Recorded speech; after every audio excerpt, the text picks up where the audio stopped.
9வது வார்த்தையை கேட்போம். மத்தேயு 27:46 9ஆம் மணி நேரத்தில் இயேசு ஏலி ஏலி சமஸ்கானி, என் தேவனே என் தேவனே ஏன் என்னை கைவிட்டீர் என்கிற வார்த்தையை நாம் கேட்கிறோம். இது ஒரு முக்கியமான ஒரு வார்த்தை, புரிந்து கொள்ள முடியாத ஒரு வார்த்தை. ஆகிலும் ஆண்டவர் ஏன் இந்த வார்த்தையை கேட்டார் என்று நமக்குள்ள ஒரு கேள்வி வரும். என் தேவனே என் தேவனே ஏன் என்னை கைவிட்டீர் என்கிற வார்த்தை இது அநேக இடங்களிலே மாற்று வேதத்தார் இந்த ஒரு வார்த்தையை வைத்து நம்மளை எல்லாம் குழப்பிக் கொண்டிருக்கிற சூழ்நிலையில் இருக்கிறோம். ஆனால் நம் வேதத்தை அறிந்து கொள்ள வேண்டும். வேதத்தில் இருக்கிற புதை பொருளை நாம் தெரிந்து கொள்ள வேண்டும். நம் எல்லோரும் இயேசு இந்த வார்த்தையை கேட்டார் என்பதை நாம் எல்லோரும் அறிந்ததே. ஆகிலும் இயேசு பிதாவானவர் இயேசுவின் இடத்தில் பேசினதை நாம் கேட்டிருப்போம் என்று சொன்னால் கேட்கவில்லை. ஹல்லேலூயா. நாம் யாரும் அறியவில்லை. ஆகிலும் இயேசுவின் இடத்தில் பிதாவானவர் பேசினார் என்பதை வேதத்தில் நாம் அறிந்து கொள்ள வேண்டும். நான் அதுக்கு முன்பதாக ஒரு காரியத்தை நான் சொல்லிவிடுகிறேன். இந்த 7 வார்த்தையில் 3 வார்த்தை தேவனிடத்தில் பிதாவினிடத்தில் ஆண்டவராக இயேசு கிறிஸ்து பேசின, சிலுவையில் பேசின ஒரு வார்த்தை. 3 வார்த்தை. முதலாவது வார்த்தை இவர்களை மன்னியும் என்றார். இரண்டாவது பேசப்பட்ட வார்த்தை ஏன் என்னை கைவிட்டீர் என்று. கடைசியாக பேசப்பட்ட வார்த்தை பிதாவே என் ஆவியை உம்மிடத்தில் ஒப்புவிக்கிறேன் என்கிற வார்த்தை. இந்த 3 வார்த்தையும் சிலுவையில் ஆண்டவராக இயேசு கிறிஸ்து பிதாவின் இடத்தில் பேசினதை நம்ம கவனிக்க முடியும். ஆண்டவர் நான் சொன்னது போல பிதாவின் இடத்தில் இயேசு பேசினதை நம்ம எல்லோரும் அறிந்ததே.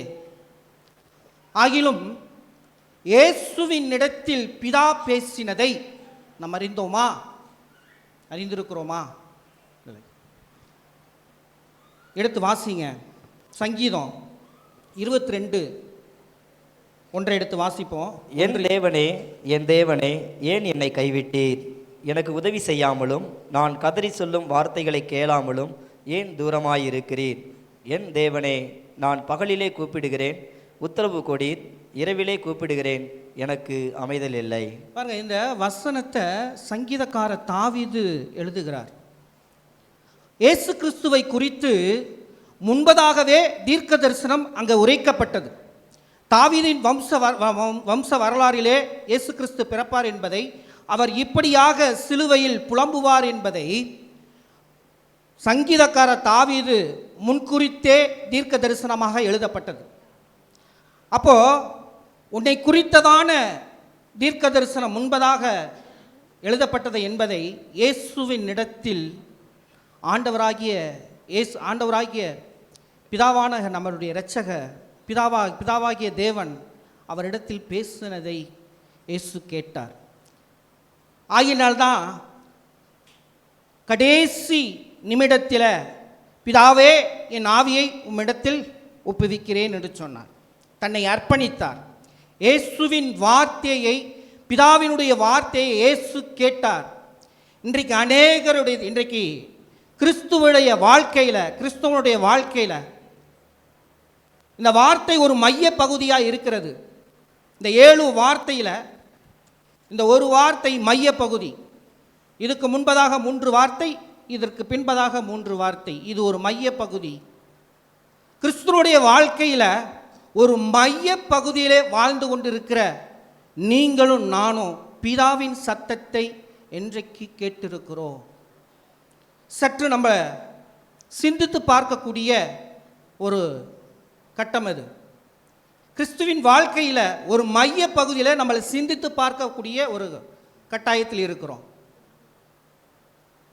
அநேக முறை இயேசுவை போல சிலுவையில், ஆண்டவரே ஏன் என்னை கைவிட்டீர், ஆண்டவரே ஐயோ ஏன் எனக்கு இந்த உபத்திரவம், ஐயோ ஏன் எனக்கு இந்த கஷ்டம், ஐயோ ஏன் இந்த கண்ணீர் என்று சொல்லுகிறோம். இங்க பிதா சொல்றாரு, ஆண்டவர் இயேசு கிறிஸ்து சொல்றாரு பாருங்க, என் தேவனே என் தேவனே ஏன் என்னை கைவிட்டீர். அந்த இடத்துல கூட ஆண்டவர் தன் உரிமையை விட்டு கொடுக்கவில்லை, தன் தகப்பனாருடைய உரிமையை விட்டு கொடுக்கவில்லை. அப்பா பிதாவே என்கிற கூப்பிடுகிற புத்திர சுவீகாரத்தின் ஆவியை நமக்கு தந்திருக்கிறார். ஹல்லேலூயா. பாருங்க, நம்ம உரிமை இந்த இடத்துல கூட விட்டு கொடுத்துறோம். ஐயோ ஆண்டவரே ஏன், ஆண்டவரே ஏன். இயேசு சொல்ற வார்த்தை, என் தேவனே, என் ஆண்டவரை நீ கூப்பிடுங்க, உபத்திரவ நேரத்தில் கூப்பிடுங்க, ஆண்டவரே என் ஆண்டவரே ஏன் ஆண்டவரே எனக்கு இந்த உபத்திரவம், கேளுங்க, தப்பு இல்லை. ஆனால் ஒரு சத்தம் உங்களுக்கு கேட்கும், ஒரு சத்தம் உங்களுக்கு கேட்கும். அந்த சத்தத்தை கேட்கிறவர்களாய் நீங்கள் காணப்படுவீர்கள் என்று சொன்னால் நிச்சயமாக நம்ம வாழ்க்கையில் ஒரு மாற்றம் உண்டாகும். எடுத்து வாசிப்போம், மத்தேயு 13:9.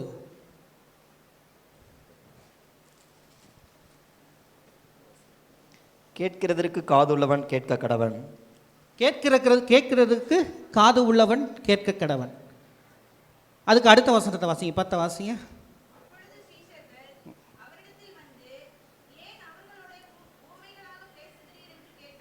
பாருங்க, அப்பொழுது சீசர்கள் ஏன் ஓமைகளாக பேசுகிறீர்கள். நமக்கு எல்லாருக்கும் காது இருக்குல்ல, எல்லாருக்கும் காது இருக்கு.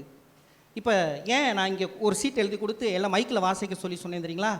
லாஸ்ட் பகுதியில் இருக்கிறவங்களுக்கும் இந்த வசனம் கேட்கணும், இந்த வார்த்தை கேட்கணும்.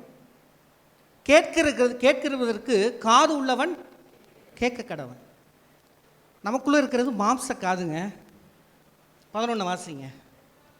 அவர்களுக்கு அவர் பிரதியுத்தரமாக, பரலோக ராஜ்யத்தின் ரகசியங்களை அறியும்படி உங்களுக்கு அருளப்பட்டது, அவர்களுக்கோ அருளப்படவில்லை. பாருங்க, பரலோகத்தின் ராஜ்யத்தை அறியும்படிக்கு இங்க எத்தனை பேர் பரலோகத்தின் ராஜ்யத்தை நீங்கள் அறிந்து கொள்ளும்படியாக உங்கள் செவிகள் திறக்கப்பட்டிருக்கிறது.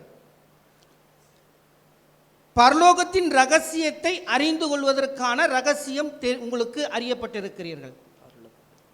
எடுத்து வாசிங்க 15. கொஞ்சம் கடினமான வார்த்தை. இந்த ஜனங்கள் கண்களினால் காணாமலும் காதுகளினால் கேளாமலும் இருதயத்தினால் உணர்ந்து மனம் திரும்பாமலும் நான் அவர்களை ஆரோக்கியமாக்காமலும் இருக்கும்படியாக அவர்கள் இருதயம் கொளுத்திருக்கிறது, காதால் மந்தமாய் கேட்டு தங்கள் கண்களை மூடிக்கொண்டார்கள் என்பதே. ஆமே. வசனம் கொஞ்சம் கடினமாக தான் இருக்கும், கொளுத்திருக்கு. சத்திய வார்த்தை அநேக நேரங்களிலே நீ உபத்திரவப்படும் பொழுது ஆண்டவராக இயேசு கிறிஸ்துவை நோக்கி பார்த்து, என் ஆண்டவரே ஏன் எனக்கு இந்த சோதனை என்று நீங்கள் கேட்கிறீங்க.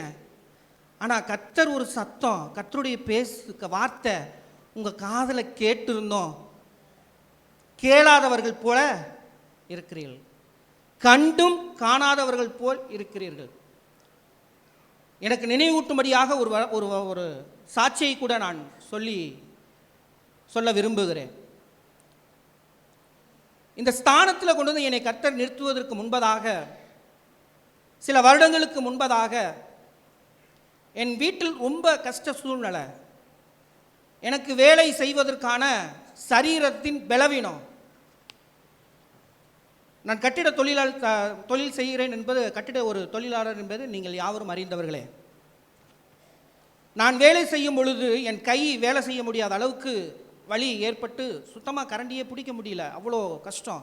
அந்த கஷ்டத்தின் மத்தியில் என்ன செய்வது என்று குழம்பிக் கொண்டு என் குடும்பத்தை நான் அடுத்தபடியாக அடுத்த கட்டத்துக்கு நடத்த வேண்டுமே என்று சொல்லி மிகுந்த கஷ்டத்தில் இருந்த ஒரு சூழ்நிலை.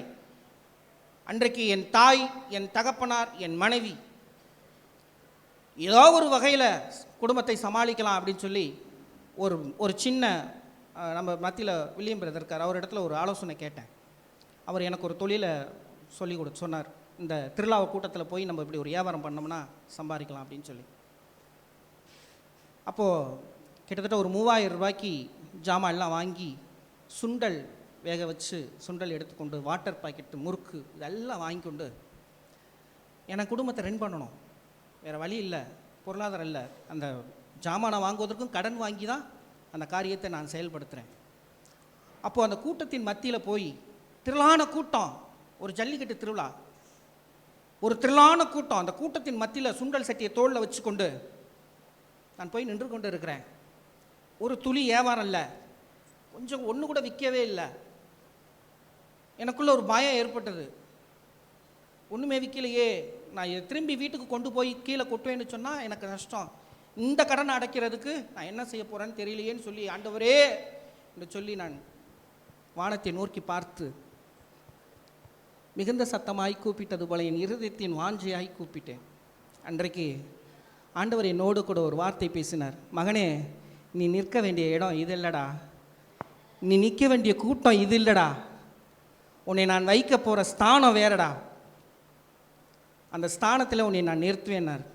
ஆண்டவரே, நீர் பேசுகிறது உண்மை என்றால், நீர் பேசுகிற சத்தம் எனக்கு கேட்கிறது, அது உண்மை என்றால், நான் இதை எங்கேயும் இனிமேல் தூக்கிட்டு போக மாட்டேன், ஒரு இடத்துல உட்கார போகிறேன், எனக்கு எல்லாம் விற்று தீர்த்தாக வேண்டும்னு சொல்லி அரை மணி நேரத்தில் எல்லாம் விற்று தீட்டாயிற்று. ஒன்றுமில்லை. 1 மடங்கு முதலீடு செய்தேன், 3 மடங்கு லாபம் பெற்றுக்கொண்டு வீடு திரும்பினேன். நான் அந்த இடத்துல யார்ட்டையுமே எதுவுமே சொல்லலை. என் மனைவிட்ட இடத்துல வந்து சொன்னேன், கண்ணீரோடு சொன்னேன், கர்த்தர் என்னோடு பேசினார்ப்பா, ஆண்டவர் என்னை இப்படி ஒரு வார்த்தை சொன்னார்ப்பா அப்படின்னு சொல்லி. மறுநாள் எங்கள் அம்மாட்ட சொன்னேன், கர்த்தரின் சித்தத்தின்படி கர்த்தர் உன் இடத்தில் பேசினது உண்மை என்றால் கர்த்தர் உன்னை நிச்சயமாக நடத்துவாரா, நீ எதுக்கும் கவலைப்படாத, உன்னை ஆசீர்வதிப்பார் என்று. அன்றிலிருந்து இன்றைய வரையும் கர்த்தருடைய சத்தத்தை கேட்டு ஓடிக்கொண்டிருக்கிறேன். என் வாழ்க்கை கர்த்தர் முற்றிலுமாய் மாற்றி போட்டிருக்கிறார். அன்றைக்கு அந்த கூட்டத்தில் நின்றேன், இன்றைக்கு இந்த கூட்டத்தில் நின்று கொண்டிருக்கிறேன். ஹல்லேலூயா. இங்கே மாத்திரம் அல்ல, சில சபைகளுக்கும் சென்று ஆண்டுடைய வார்த்தையை போதிக்கும்படியாக கர்த்தர் என்னை நடத்தி கொண்டிருக்கிறார். கர்த்தருடைய நாமம் மகிமைப்படுவதாக. ஏன் இந்த வார்த்தையை நான் இந்த சாட்சி உங்களோட உயிர் உள்ள இது சாட்சி. கர்த்தர் என்னை நித்தமும் நடத்துகிறார். வசனம் இருக்கு, வாக்குத்தத்தம் இருக்கு, கர்த்தர் உன்னை நித்தமும் நடத்தி மகா வறட்சியான காலங்களில் உன்னை திருப்தியாக்குவேன் என்று சொல்லி. கர்த்தர் நம்மளை நடத்துவதற்கு போதுமானவர். கர்த்தருடைய சத்தத்தை கேட்டு அவர் சித்தத்தை செய்கிறவர்களாக நாம் காணப்பட வேண்டும். அதே மத்தேயு 13:16 வாசிச்சிருங்க. உங்கள் கண்கள் காண்கிறதுனாலும் உங்கள் காதுகள் கேட்கிறதுனாலும் அவைகள் பாக்கியம் உள்ளவைகள். ஆமென். ஹல்லேலூயா.